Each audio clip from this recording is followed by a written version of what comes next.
કોઈપણ ભોગે વિદેશ જવાની ઘેલછામાં ગુજરાતના અનેક લોકોએ જીવ ગુમાવ્યા છે।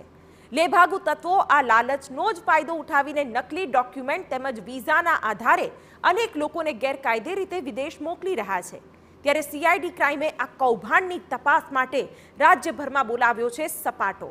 જી હા, તમામ વિગતો આપને દર્શાવી દઈએ, જેમાં સીઆઈડી ક્રાઇમ રાજ્યભરના વિઝા કન્સલ્ટન્ટ પર તવાઈ બોલાવી રહ્યું છે, તપાસ કરી રહ્યું છે। સીઆઈડીની ક્રાઇમ બ્રાન્ચે અમદાવાદ, ગાંધીનગર અને વડોદરામાં 20 જેટલી વિઝા કન્સલ્ટન્સી ઓફિસ પર દરોડા પાડ્યા। ખોટા દસ્તાવેજ પર વિઝાની પ્રોસેસ થતી હોવાની અનેક ફરિયાદો મળ્યા બાદ પોલીસે કાર્યવાહી હાથ ધરી છે। ક્રાઇમ બ્રાન્ચની વિવિધ 17 ટીમ એક સાથે વિઝા કન્સલ્ટન્ટ પર ત્રાટકી, જેમાં 50થી વધુ પોલીસ કર્મચારીઓ અને કોમ્પ્યુટરના નિષ્ણાંત લોકોનો સમાવેશ થાય છે। પોલીસે વિઝાની ઓફિસમાં દસ્તાવેજોની ચકાસણી કરી।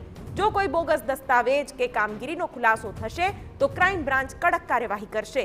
મહત્વનું છે કે અવારનવાર બોગસ વિઝા કંપનીઓ ઝડપાતી હોય છે, તેમજ એરપોર્ટ પર બોગસ વિઝા સાથે અનેક લોકોની ધરપકડ પણ થતી રહેતી હોય છે, જેને લઈને સઘન તપાસ હાથ ધરાઈ છે।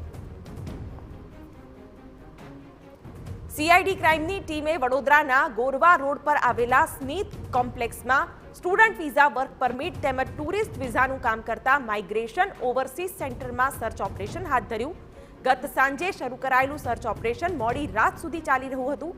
સીઆઈડી ક્રાઇમ સાથે વડોદરા ગ્રામ્ય તેમજ પંચમહાલ અને ભરૂચની પોલીસ ટીમો પણ જોડાઈ હતી।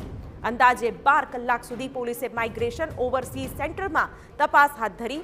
આ દરમિયાન પોલીસને ગુજરાત બહારની યુનિવર્સિટીઓની કેટલીક શંકાસ્પદ માર્કશીટ પણ મળી આવી છે।